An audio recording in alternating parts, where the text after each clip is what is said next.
Hello everyone and welcome back to DiabloCast, your Diablo 3 podcast. Here we're going to be keeping you all up to date on all things Diablo 3 related. I am your host, Dennis Duhamel, and with me as always is Kevin Carlino, also known as Sixen. Hey guys.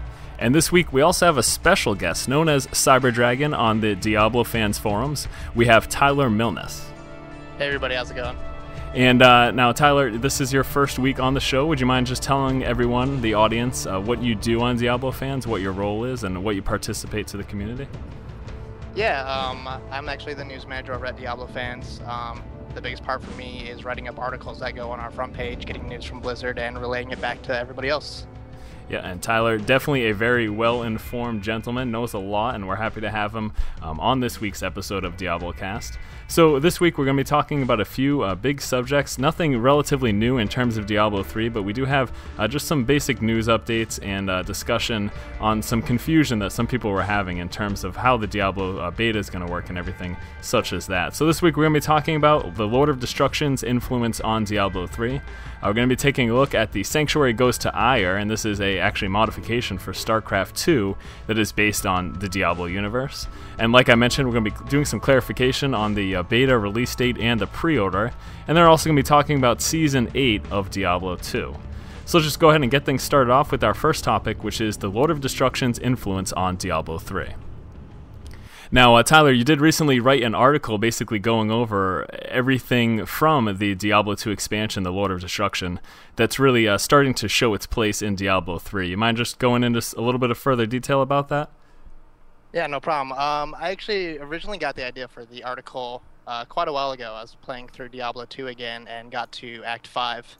And while playing it, I realized there's a lot of things that they have added to Diablo 2 through Act 5 compared to the rest of the game that seem to also translate over to Diablo 3 and some of the changes that they've noted on there.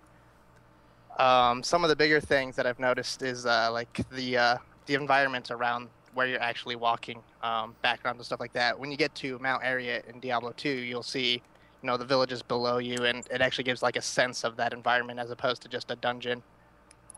We've seen that in Diablo 3 as well, monsters crawling up the walls and just expanded environments and really bringing that into the forefront of the look of the game. Another thing is destructible environments. That was something that they really highlighted in the first gameplay trailer.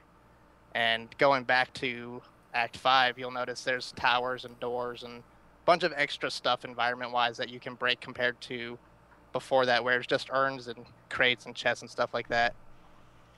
Something else I wanted to point out was that during Hellfire, when Hellfire was released for Diablo 1, there was also a couple of things like infravision for looking at items on the floor. That's some of the stuff that made it into Diablo 2, so it makes sense that there would be things in the Diablo 2 expansion that eventually make their way into Diablo 3 also. Yeah, it's definitely pretty cool how they're pulling the additions that they did in expansions.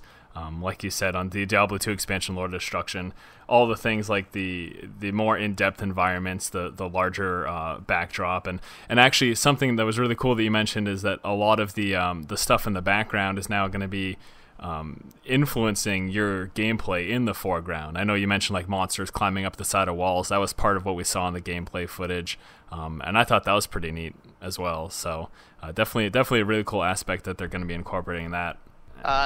Definitely, yeah, and I think there's actually two more that I think are really kind of hot topics with Diablo 3. The first would be followers. In the first gameplay trailer, we saw, the Barbarian meet up with Deckard Cain, and they mentioned that, we'll have followers now, and talk to the archers, and they join up and start fighting zombies with them. That was something we saw briefly with Act 5 with the Barbarians, and as soon as you leave Haragoth, you see the Barbarians fighting the demons, and as you fight with them, they continue with you for a short while until they die. A lot of people have been wondering, whether or not that's going to be the only system they have in place for helpers, if we're going to get the hirelings that we had in Diablo 2. But for now, we definitely know, the followers and that inspiration from Act 5, and they must have liked that and wanted to continue with that one. Yeah, and the other big thing, too, that I think Tyler was trying to drive home was that we may not be seeing the mercenaries, which is definitely something that I know there was a big outcry for a lot of people in the forums when they first got wind of the fact that there may not be mercenaries. I mean, it's not, it's not certain yet. There is a possibility, but in all honesty, I kind of feel just like watching the gameplay of Diablo 3 and just seeing how the co-op gameplay and the co-op experience plays through. I really don't feel like consistent followers is going to be something that we will have, also, known as mercenaries or hirelings in Diablo 2, because it just feels like with the kind of focus on a smaller group, having someone always with you as well, besides like minions for the witch doctor, but having someone that you hire constantly with you, it doesn't seem like that's going to be part of it. But the from quest to quest and something like that, I do feel like that's going to play a role. I mean, we even saw specific footage from the 2010 BlizzCon gameplay where you started a quest and there'd be a certain guy who followed you until the completion of that quest. Yeah, actually, as far as Diablo 2 mercenaries go, I kind of feel like that was more pitted for single player, or people who play single player. I mean, since we're now focusing on smaller groups, most of the time we're all going to usually be together while we're in the game. But as far as mercenaries go, you're right. I don't think we're not really going to need that. The last part of that's probably one of the more controversial things with Diablo 3, and that is the no town portals, or at least not to the extent that we've come to know them in Diablo 2. In Act 5, when you got to the Rites of Passage quest, I think we're all familiar with it, you have to fight the Guardians, and any use of town portal would basically reset them and bring them back to full health. And it basically discouraged you from using that system, and I think that's something they really saw and really wanted to bring back into Diablo 3, and realized how much it kept you in the action and how much intensity it brought to it, as opposed to being able to escape whenever you needed to. Yeah, so just a little recap. We have the destructible environments, we have the followers, we have the kind of more in-depth backdrops, and then we also have the lack of town portals. And was that basically the gist of it, everything that was pulled, or did I miss something? No, that's the gist of it, just, okay. Some of those changes that came in Act 5 and how we're seeing them translate into Diablo 3. Yeah, and getting a little long drawn on this topic, but I think one big thing that I really liked about your article as well was that you had mentioned that maybe a primary reason that those weren't in the game in the first place had to do a lot with development time and just the developers not having enough time to fit in that material, which is probably laughable by most followers of Blizzard now, because it seems like they take quite a bit of time to fit in material. But that was really interesting that you made the point of that, and I think that's definitely true, even with all the time it takes to develop these really in-depth games. And Blizzard is known for trying to get things down perfectly and waiting to release a game until they have everything they want and it's fit perfect. There's still certain aspects of the game that they would like that maybe have to wait until an expansion. Definitely, yeah. I mean, I'm sure we'll see some things, in the first expansion pack for Diablo 3 that weren't in the original, and you might wonder, why didn't it make it in the first cut? But long story short, is it just gives them more time to, fine tune these things and get them how they want them to be in the game. And next up in topics, we have some StarCraft 2 mods that are focused on the Diablo universe. Now, there's 3 of them that we're going to be taking a look at today. The first one is the Diabolical Hero Siege by Skittles, and this is an actual StarCraft 2 Diablo-based mod. The second one is also a StarCraft 2 Diablo-based mod, and it's the Diablo The Curse of Tristram RPG, and that was done by EGODBout. And the last one is actually a Diablo 3 interface for StarCraft 2, and that was done by the Wild Card. And I know you had a lot of information on these 3, Sixen. Yep, so the very first map that you mentioned, the Diabolical Hero Siege, that's, I guess essentially you can call it like PvP, the Diablo 3 PvP.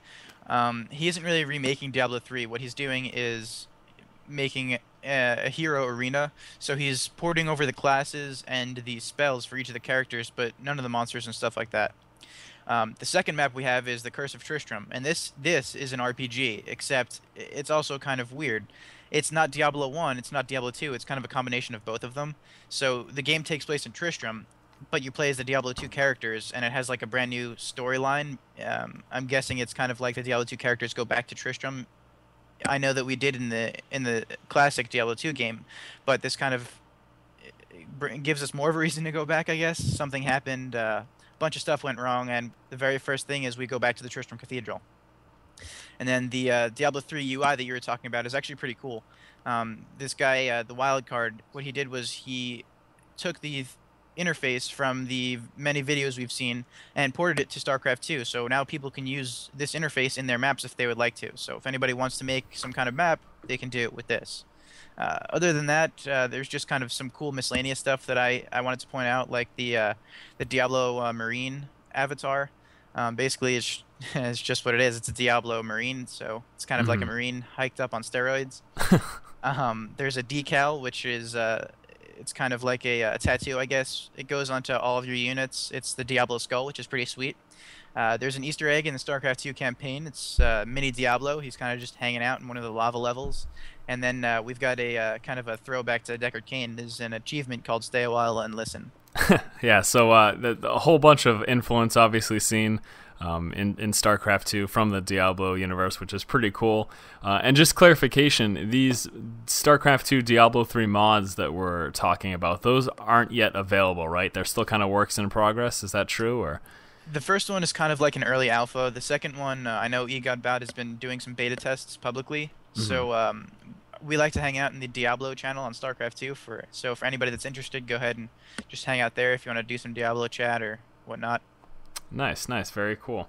All right, I guess that about does it for that. So we're going to be moving on into discussion about the beta. So clarification right off the bat, beta isn't confirmed, just like the release of the game isn't confirmed. There's just been a lot of speculation, lots of questions, basically everywhere you look. There's either a new forum post, a new comment on a video, or in a thread asking when the beta is, how do I get in, all sorts of things. And I think we've all been doing what we can to try to inform people, you know. I mean, besides the beta opt-in, at this very moment, there's no way to guarantee or sign up for the beta. All you really have at this point in time is to do the beta opt-in through the Battle.net opt-in, basically, service or option, if you will.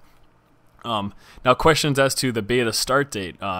There's guesstimates sometime relatively soon, and we're thinking about 2 to 4 months from now. And again, that's still kind of a guesstimate thing. Do either of you feel that that's kind of going to be the case? We had heard in the February conference call that they're going to be talking more about the Diablo 3 beta at this upcoming May conference call. And for those of you that aren't really sure, the conference calls are Activision Blizzard investor calls, so it's really not really geared towards the public. But they have been talking about the different, I guess, betas. Earlier last year, they announced the StarCraft 2 beta. The year before that, they talked about BlizzCon and some of the World of Warcraft pets. Now, when I say they're going to announce the beta, I guess that's kind of exaggerating the case a little bit. They don't really announce the beta. They don't say, hey, the beta is going to be on this day at this time. They kind of just say, hey, maybe in the next couple weeks we're going to be doing the Diablo 3 beta. So I'm thinking we're either going to hear that or we're going to hear, no, the beta is not going to be anytime soon.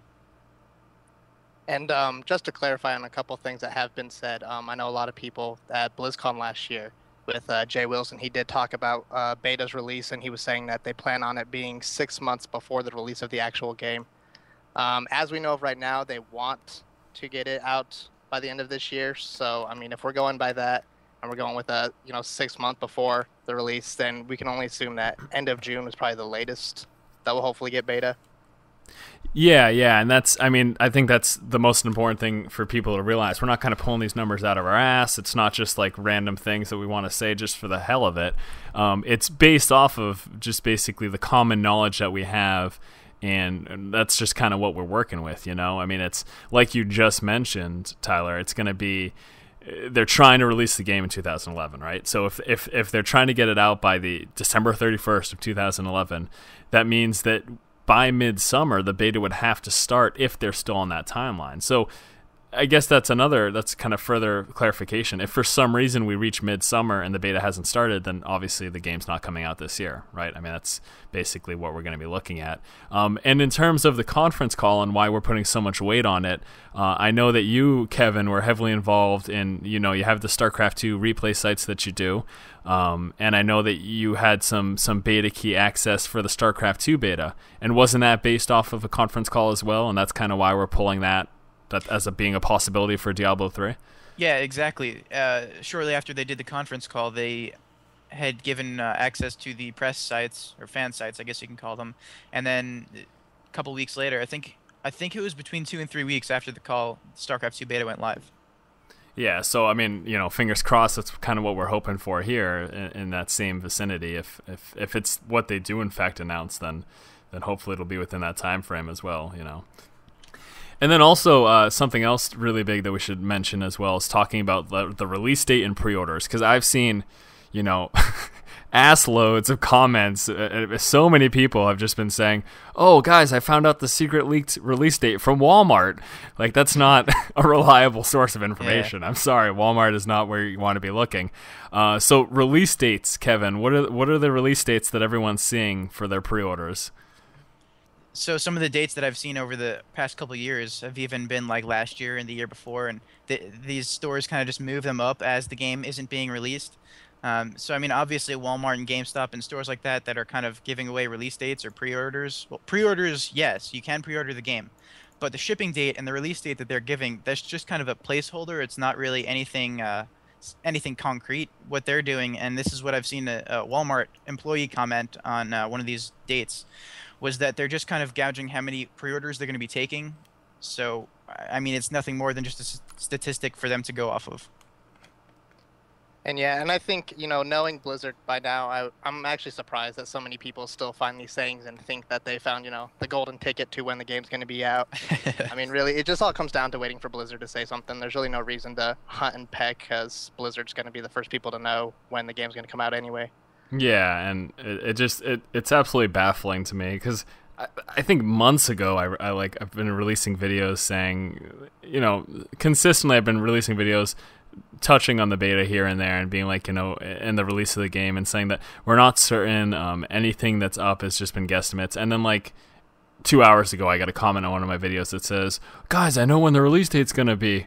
I went to Amazon.com. It's like, come on, really? Like, the idea that all of these things, that all of these dates, these release dates, when you try to pre-order a game, it's just, as Kevin said, they're trying to just gauge how many pre-orders they need, how many pre-order sales they need to get prepared for. And they're all just placeholders. The exact date is not set in stone yet. And until Blizzard, basically says this is it, then we have no idea. It's all kind of just guesswork from there. All right, and next we do have some Diablo II discussion on the plate here. We're going to be talking about Season 8. Now, Season 8 did just start, so there was a complete reset of the ladder. We did talk about this in the last podcast, how there was a basically request from the fan base to have the ladder reset at a shorter date, and I think it was the 6-month interval that they ended up going with. And as such, we just had a reset of the ladder, and it's the new season. So, either of you guys playing the new season? Nah. Well, I started to. I went as far as transferring all the stuff off of one of my characters, made some room, and went back a couple hours later to play and found out that there were people that were already level 80. Yeah, and I think duping's already starting to show its place, so people are kind of frustrated that in a matter, and not even like 2 weeks out, that there's already like massively duped items. And yeah, I saw people buying Enigmas already, like 10 minutes after the reset happened. Yeah, but yeah, for anyone who still does play Diablo 2, there is that new season, so if you want to hop on the ladder and do that race to 99, you're probably a little bit behind, but you can still give it a shot anyways. As for myself, I actually, got on the game, logged into Battle.net, started a new character, and about 2 minutes into it realized that this is not Diablo 3, and that really all I want to do right now is play Diablo 3. Yeah, it's like a tease with really low pixels and really crappy frame rate. It's pretty, yeah, no, it's funny, because over the years hopping back into Diablo 2, and I'm probably going to get, castrated by some hardcore Diablo 2 fans for this, but it's just, the times change and people, it's hard to go back. As much love as I had for Diablo 2 for so long, it's hard to go back and play it now, knowing what's on the horizon, knowing so much about Diablo 3 and having gameplay footage and then going back to that like 3 pixels on a screen. It's just, it's kind of rough, but I mean, that's just the way it is, as games age in general. So yeah, exactly. I mean, don't get me wrong, I played Diablo 2 plenty. In fact, I even recently got back into it a couple months ago, played through some characters all the way through hell on single player to get back into it, but right now I'm at the point where Diablo 3 is what I want to be playing, and Diablo 2 is just not Diablo 3. while I do agree with you guys, I have to admit that anytime I go back to Diablo 1, I still get this feeling of nostalgia. I mean, it's just Diablo 1 is Diablo 1. I don't know. I mean, it's awesome in its own perspective. Yeah, no. I mean, it's definitely the case. I don't think any of us have any bad blood towards any of the Diablo games, but it's definitely, you know, like I said, with Diablo 3 right on the horizon, it's like must get so close. So, yeah. Yeah. All right, so next we're going to be moving on to some forum discussion. Basically, we're going to be looking to go through the forum posts and take a look at the hot threads and see what everyone's discussing, kind of chime in and give our opinions on it. As if hearing us talk on the forums isn't enough, you get to hear us talk about it in person. All right, this week's forum post is going to be coming from Adapo Schulte, and he's basically requesting an in-game Beastiary. And just to give a short little synopsis, he's asking if there's going to be some sort of a notebook in-game that lists all of the enemies, the lore, and the stats. Now, I know in talking about this in the past, Tyler, you mentioned that this was very similar to another game that was released not too long ago, correct? Yeah, with Warhammer Online, they had a tome that basically tracked everything that you did in-game. As soon as you encountered a new monster, it would put it in your tome and track its stats and everything about it, how many times you've killed it, how many times you've encountered it, and just pretty much tracked your entire character throughout the gameplay. Yeah, and I kind of thought that was pretty cool. Something that I played the beta for that, and I thought it was pretty neat having that entire kind of like itemized list. You know, in an MMO, there's so much going on. It's definitely nice to have that little thing that tracks like your stats and everything that's happened in the past. And I guess to a sense, achievements are kind of like that too, where when you've killed so many things, you're gonna get like an emblem or something stupid under your achievement list. But that's a whole nother discussion. But just in general, I think, you know, the idea of having like a book or a tome or something that tracks everything, and also like as it says here, a bestiary, like listing down the different types of monsters and NPCs that you encounter throughout the world. I just thought that was a pretty neat idea. In theory, yeah. I mean, it's a pretty cool idea, but think about it when you're in the game. I mean, and this is something that I already said, but I can't stress it enough. So I'm out in the wilderness. I'm killing stuff. I'm in the middle of bloodshed. I'm killing people, right? I got my sword out, my shield out, and I'm killing. Okay, so I picked up whatever items I need to pick up for this quest. I just got done saving Cain. He got trapped in a cage again. Now I go back to town and drop off my quests. I sell all the stuff, all the loot and gear that I don't need for gold because, you know, we don't have money yet, so I sell it for gold. Oh, and by the way, before I go back out, I have to go look up for the information for these monsters that I'm going to be seeing next. That just doesn't fit into the lore, doesn't fit into the storyline. It just doesn't make sense. I don't get it. Yeah, I mean, you're just, you know, you're taking a pit stop to get a little information on the bosses. You need to know what? You need to know about how much resistances they have. Yeah, right. Resistances, immunities, because I mean that's stuff that we really care about in real life. Oh, so you know, Dennis, how resistant are you to fire again? I don't remember. As for myself, I think it can kind of help with immersion as far as the lore and Sanctuary itself. I mean, from gameplay, yeah, it does stop it, but what you're doing is allowing the player to stay in the game and look at these things. You know, they don't have to go to some other website to see these monsters, you know, see what attacks they have. It allows you to do it in game without breaking that. And that's the exact problem that I have with it. I mean, pretend you're actually in the world of Sanctuary. You want to stay in the game. I mean, when I'm playing this game, I don't want to really have to worry about everything else, you know? So what part of the world of Sanctuary has computers where you can just go look up stuff online, you know? Yeah, that's too funny. It's definitely interesting. I guess I can kind of see both sides of the fence. You know what I mean? Like one for and one against it. But in terms of immersion, I guess it would definitely kind of like, you know, I don't know. It just seems kind of odd that you're gonna have this like cataloged list of things that are going on. Especially like these are new demons invading Sanctuary, right? Like these are never before seen demons. So someone's you know, really... Right. For the most part, yeah. So for the most part, that's the case. I mean, yeah, I guess maybe for the ones that are returning, it would be kind of cool. But still, it's like, how do we know all this stuff about information, or how do we know all this information about monsters that we've never seen before?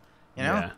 And actually, it's funny touching on that. This is just kind of really random, but bringing up I remember a discussion a little while ago, just talking about the general context of Diablo 3, and it's that we're 20 years past the last. Correct. It's 20 years, right? And from where it stands right now, like in the world of Sanctuary, demons and that whole invasion that took place, all of Diablo 2 basically, is just kind of like a myth or a story. I think they said that everyone who was actually there experienced it has either died or gone insane.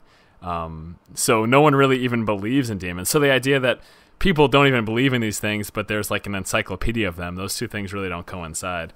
Well, I mean, Deckard Cain, he knows an awful lot, but I mean, as far as the ones that just came out... Yeah, well, he's crazy. Everyone knows he's crazy, so... Maybe this is where Leah comes into play. Possibly. Maybe she's like the new and improved Deckard Cain. She knows all the new stuff. Maybe she wrote the encyclopedia. So we'll have to She's see. like, forget Deckard with all the old stuff. I got all the new stuff. Come to me. Do they even have encyclopedias yet? I don't... Well, there's tomes and stuff. Like they've got all that jazz. So I guess so. yeah. All right, well, I guess that about does it with forum discussion. So, yeah, way to go with the great forums, guys. We perused through the list, and that was the best we found. So if you guys can really work on some better forum posts, that'd be fantastic. Give us something to talk about here. All right, well, next we're going to be moving on to the weekly poll. Now, this week's website poll is going to be discussing set items. Now, do either of you have any further information as to exactly what this is going to pertain to? Yeah, actually, this poll was spurred on from a tweet that I actually got from Bashiok. I had asked him how set items were working in the game, because a couple months ago we had gotten some information basically that it was still up in the air. So basically I was just re-asking, seeing if there's any new development on it, and the answer was no, they're not working yet. So I went back, we kind of looked at some ways that Blizzard has discussed, handling set items. Right now we have like the exact same as Diablo 2. There's just going to be no difference. When while you're playing, you'll get a set item. It's a little more viable now because with hopefully an advanced trade system, it's a little easier to complete a set while you're leveling. Hopefully the gear's still viable to your character. Another big choice that they're dealing with is multiple items per slot. So what this means is basically, instead of one chess piece to complete, like Saigon set, there'll actually be like 3. That way it's not so dependent on a single item to complete it. It's a little easier to complete a full set. Another one is scalable with character. Basically, a lot of people hated set items because by the time they completed the set, it was no longer useful for their character. With scalable items, it would be able to, scale with your character, hopefully be a little more viable for a longer period of time. Whether or not that scales with you, indefinitely or just for, a set level cap. But basically just, makes it so they're viable for a longer amount of time. Another idea, actually, I haven't seen Blizzard actually mention this. It was actually, I was talking to my friend about this, and he came up with the idea of crafting set items. With crafting being, a bigger part in this game and being able to, make your items. There's always the possibility of crafting your items, to complete those sets. As of right now, it seems endgame only items is basically where Blizzard's looking at right now. Instead of hunting them down while you're leveling, it's going to be, end of the game kind of thing, something to keep you going, keep you playing. Something I just wanted to mention or add on, as far as endgame only set items go, it kind of makes me think more like World of Warcraft, where there's PvP sets at endgame. I mean, yeah, there are PvP sets throughout the game, but usually the only stuff that you really want to concentrate on is the end game sets. So maybe this is something we're going to be seeing as far as whatever end game content they have, or PvP content. Well, obviously, I mean the arena. So. All right, cool. So basically, if you guys want to chime in on the poll for this week, go ahead and you can head on over to DiabloFans.com, and the poll is going to be on the right-hand side. And you can just go ahead and sign in. Do you have to sign in, or can you be a guest to do it? I don't even know the answer to that question. I do believe you have to be signed on to vote for it. Yeah, so go ahead and make your Diablo Fans account, sign in, and you can vote on the right-hand side of the main page. All right, and then lastly, we're going to wrap up things with user questions. Now, you can ask any user questions each week on either of our Twitter accounts. That's going to be twitter.com/forcestrategy or twitter.com/thechatgem. And we'll do our best to answer as many questions as possible in each week's podcast. Now, the first question is actually going to come from the YouTube page, and this is coming from Damco4984. His first question, out of 2 that we're going to be answering, actually. The first one is, any new info on the backpack stash system that I've heard mentioned. For example, a possible linked backpack stash in order to streamline play and continue hacking and slashing without interruptions to empty your bag. In terms of new information, I don't think there's anything that we don't already know, but it's actually pretty interesting. I know that you know a lot about kind of the evolution of the stash system, Tyler. You want to explain that to people? Yeah, I mean, I guess starting with inventory, when we first saw the gameplay trailer of Diablo 3, there was a backpack that dropped, and that raised a lot of questions. And Blizzard's response was basically that their idea was that they were going to have backpacks in the game as drop items. And as you progress through the game, you'd get larger and larger backpacks, essentially allowing your character to hold more and more inventory. They switched that. They went to a kind of a windowed system instead, where you would be able to hold so many small items, so many larger items like, weapons and armor. And then there's actually a different window for quest items. Again, they changed that, as they do through all their iteration, to basically more of the Diablo II Tetris type inventory that we see now. Every item's going to take up either 1 or 2 slots, whether it's a large item or a small item. Quest items won't even be held in your inventory anymore. It's not like the Herodric Cube you got to carry around with you anymore. It's going to have its own little window at the bottom of the screen that all those go into. As far as the stash, we do know now that there will be, your personal stash and a shared stash. Whether or not these are the same stash or not, we don't know, but there are those that allow you to transfer your items basically easier from character to character. As far as the question that he mentioned, linking items, a backpack to your stash, I haven't heard anything about this. The only information I can give on it is I do know they implemented the Scroll of Wealth item, which was basically, it's a scroll that you can carry around with you, and it lets you automatically sell any items you pick up for gold. This was implemented to basically reduce the amount of times you have to go to town to drop off stuff, and you're not having to worry about not picking up items and losing out on the gold from those items. So I would assume that they're not going to have that, but that's, I guess, speculation at this point. Yeah, and I know especially that with the exclusion of town portals now, that's what specifically they're trying to do. They're trying to limit the amount of times that you do go back to town. So that specifically being implemented would definitely help do that quite a bit. All right, and actually he did have a second question that we wanted to run over and answer, and he asked if basically the characters are going to be deleted. The question is, in the past, any character left unplayed for 3 months would be lost, and the short answer to that is that will not be the case in Diablo 3. I think it was at BlizzCon specifically during a Q&A that Jay Wilson had mentioned that characters will never be deleted. They're going to be staying on their the Battle.net servers indefinitely, so you don't have to worry about your characters being lost at any point. And yeah, I'm pretty sure that's exactly what he said. Yep, that's correct. I just wanted to add this in. That's really not a Diablo 2 to Diablo 3 kind of a change. That's more of a Battle.net 1 to Battle.net 2 change. So there are things that that I've seen people suggesting, like, hey, no more temp bans and stuff like that.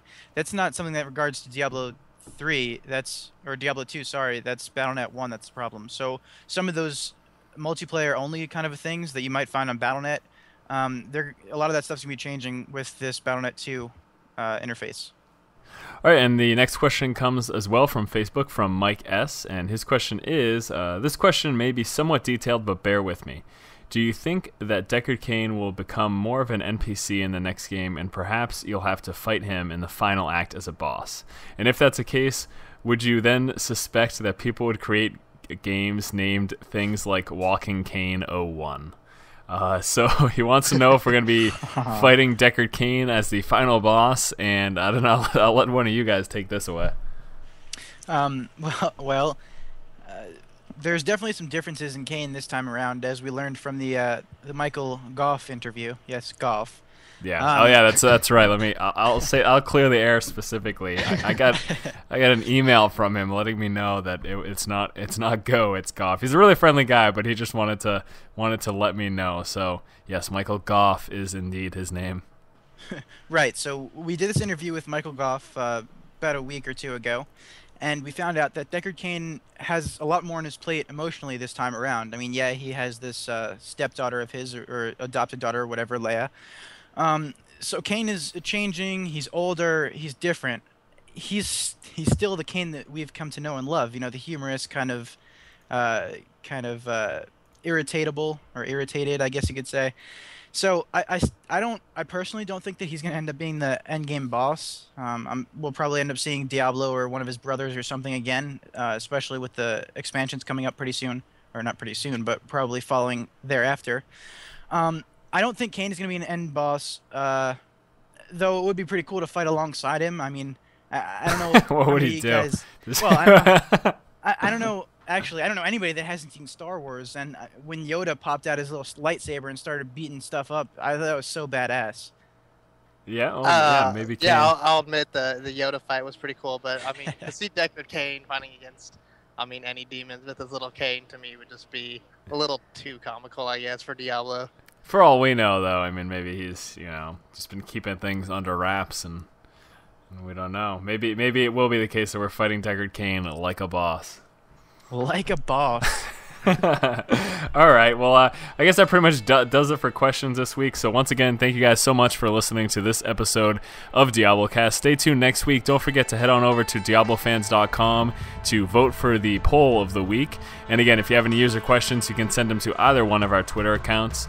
So as always, this has been your host, Dennis Duhamel, and with me we have Kevin Carlino and Tyler Milness. And I guess that about does it, guys. So we'll see you next time. Take it easy, guys. See ya. Jesus Christ, Kevin. We're gonna have to edit this. I don't know. No, I was just expecting you to say that they're kind of just guesses, they're estimates. Oh, okay. Well, it made it seem like you're looking for an actual number. I'm like, fuck if I Yeah. know. Give us the 3 dates that you've seen online. Yeah, well, that's what I'm saying. I'm like, I don't know. Give me the release date now. All right, then I'm just gonna jump right back in. All right, and our next question comes from Facebook, and E. Remillard was wondering, jeez, these aren't full sentences. People. I can't has cheeseburger. Exactly. All right.